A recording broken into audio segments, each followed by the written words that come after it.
Welcome to Practical Access. I'm Lisa Dieker. And I'm Rebecca Hines. And Lisa, today I think we are launching our new format for this season. Yes, so we're going to be looking for problems of practice.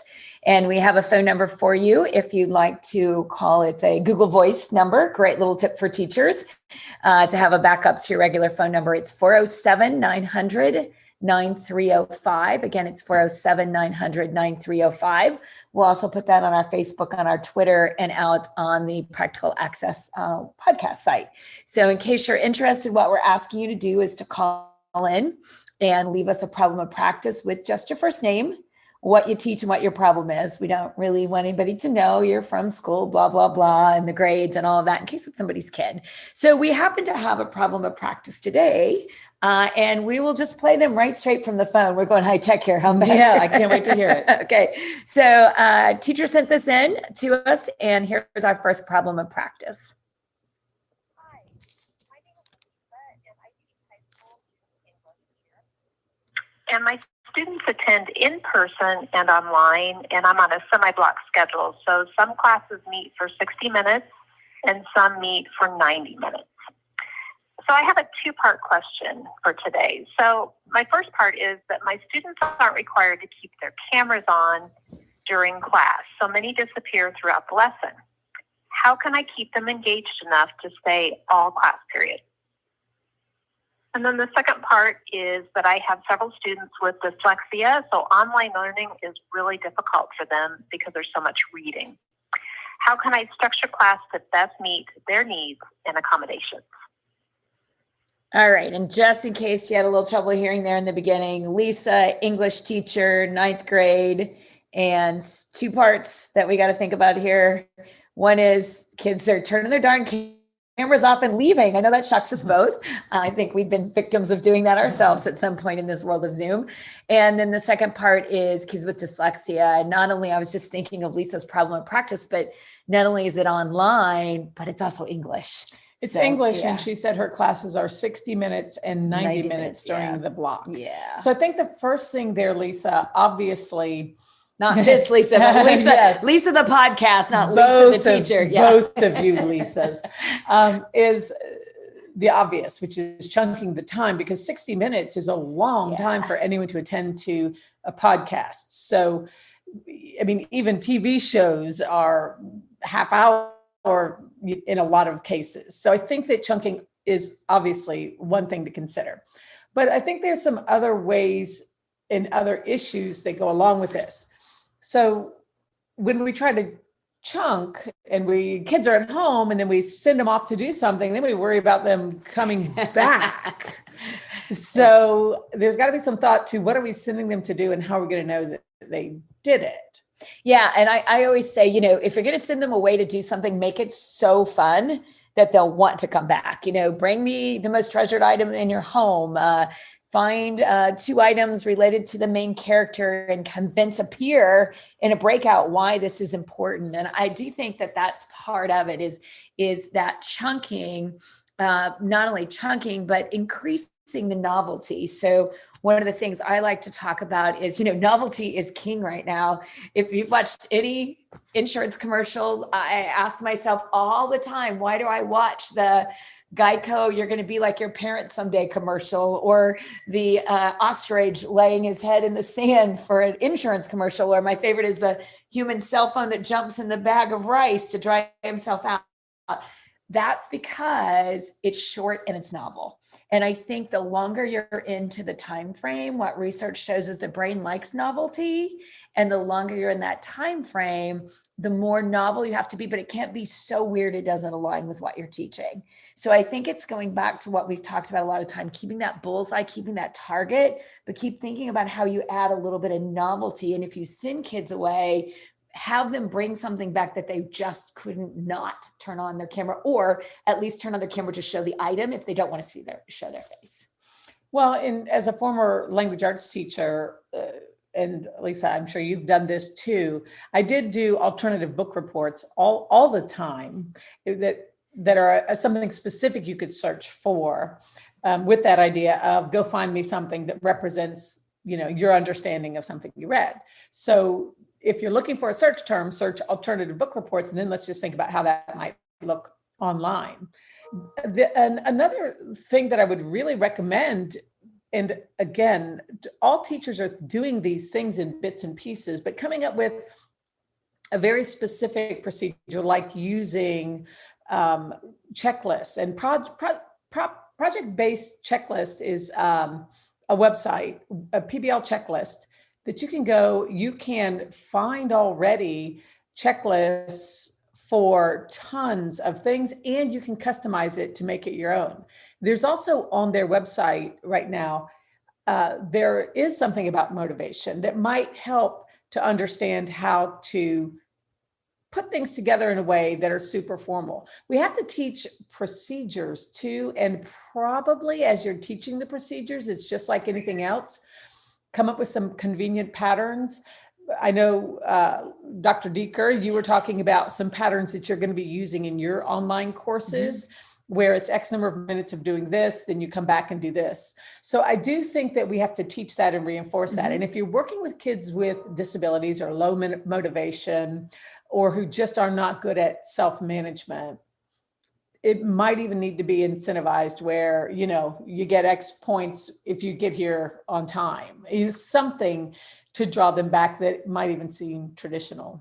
Well, and you talked about me being bored when I don't have anything to do. So I co-taught with a couple of teachers just that were friends and said, could I come online with you and be almost a co-teacher? And one of the things I did is I added two things. One, I've already talked about novelty, but did crazy things like just screamed once in a while, dropped a pan. I know that sounds insane, but guess what? The kids turn their cameras on really quick. Maybe if you scream, that's how you'll get their attention to come back. That's exactly.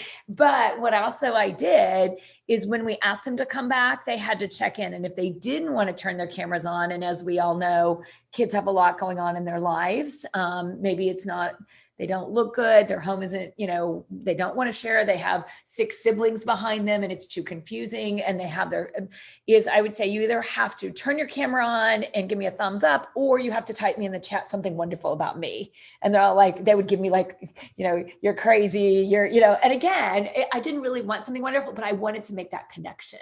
And I think that's also really important in that online environment, is getting them connected to you.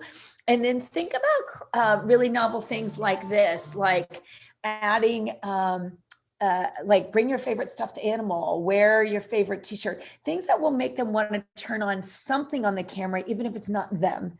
And I think that's another way, because once they get used to turning the camera off, it's really hard sometimes to get them to turn it back on if there's not a reason. Because just standing and staring at a camera, actually brain research shows, is really exhausting. So you're also getting mental fatigue from those students. We're sitting in a brick and mortar. If I'm bored, I can look around at a picture. I can look around at my friends. I can get a smile from somebody across the room.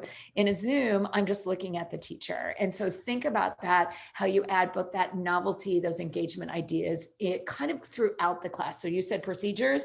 I would say every 6 minutes, think about some kind of check-in kind of activity, a little poll, thumbs up, lean forward. I one day had the kids do armchair push-ups in their chairs just to get them physically moving. And then, as you do each one, we were working in math. I say, 6 times 6 million, what would you get?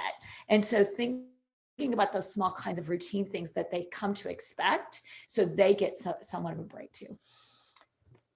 As we think about the actual content itself, if we say, well, give them something else to do that's away from the screen for a minute, what we ask them to do might look different too. I know that, again, when you have kids who struggle with reading, maybe the reading part is a real barrier here. So my next recommendation, and a really strong one, is to perhaps look for a podcast or similar tool that you use regularly, that you incorporate. If you search online, you can find top educational podcasts, and a lot of them go in a direction that make learning a little less boring. I'm going to read you a couple of academic related podcast titles: 60 Second Science, Away with Words, Grammar Girl. If you've never listened to Grammar Girl, definitely worth it. Math for Primates, Stuff You Missed in History Class. I mean, these are the kinds of titles that are going to catch kids' attention. So as an English teacher, I would go in and look for top English podcasts. And then I would just look through there to find out what topics align with what I'm teaching and make that a part of my regularly scheduled day. And I'm going to kind of piggyback and blend the two questions together. And one that I think would kind of go across both, that kind of piggybacks on what you were saying, is a choice board. And, I think you and I, we both like choices. We would definitely, as friends, make very different choices when given choice. And I think that's very, very true, especially as we start to think of our kids on the margins who are struggling readers in an English class. You give me a choice to read a book or not, I can promise you most of the students that I know, especially my own son, would choose not to read a book, but might choose to listen to a podcast, watch a YouTube video, might even be willing to read a Cliff Note version of the book, and then maybe read a specific targeted chapter. So again, thinking about what are those targets, and, is there a chapter of that book that is more important to read than the whole entire book? Because sometimes kids, I always like to think of kids with dyslexia as somebody who's learning to walk. They get exhausted really fast. And so even though they want to run a mile, just walking across the street is a lot of work. Just reading one chapter of that book in depth may be so much work. And then I would just add here in the choice, add access choices. We talked about this in the past, is in making sure that it's individualized. Can the computer read it to them? Again, I think as teachers, we're like, oh, I'd like to get to that. We shouldn't be there. Kids should be fishing for themselves by 9th grade, and they need to learn how to do that for themselves. So maybe asking the special ed teacher or someone else in your building, your tech access, to get those kids access. Don't make it one more thing you have to do if you've got 150 kids in 9th grade language arts. I agree. We definitely need more mini lessons on tools to support learning. And I think if we could start thinking about our job, and chunking our own jobs a little differently, where here's a mini lesson, at 10 a.m., a mini lesson on this one tool. Mm-hmm. So I think that support tools absolutely are critical. And, finally, I think, Lisa, my last just thought on the topic is, you mentioned making it more novel, but try to get past doing things. If we are asking kids to go work on something that's project-ish, consider that makerspace really is projected to continue to be, the new direction of things. So what we're asking kids to do can't just be like, go draw a poster and come back and show us. Let's think beyond that. Not suggesting that that's what Lisa would ask them to do, but, let's think beyond that and give them something really significant and complex, but brief, to do during small intervals. Complex but brief, I think, is the key. And I will just wrap up with, if a kid can tell you, if a kid can draw it, if a kid can write it, if a kid can take a test on it, all of those are showing what we know. And I think we've got to get past, but this is how they have to do it on the state test. I always say that's one day of 180. The other 179, if I become a better reader, I have more confidence in myself as a reader. And if I am a student with dyslexia, do make sure there's two things here. One, that I know about my dyslexia and what I do need. And then take those mini lessons and remember, technology has given us a great gift. Record them. Right. And instead of doing 50 mini lessons, here's the mini lesson on how to use the text to speech, the speech to text. It shouldn't just be access for kids with disabilities, it should be access for all. And I think that's even our gifted learners who are taking AP classes need the ability to have multiple modalities to learn. So we hopefully, Lisa, that gave you some ideas for your problem of practice. Again, we want to remind you to, you can give us a call and leave us a voice message so we can play it on our podcast at 407-900-9305. That's 407-900-9305, or post us a question on Twitter or on Facebook. And we look forward to hearing your problems of practice as we solve them. Yeah, right. As we help you with spring renewal and trying to help you renew some ideas that you probably already knew.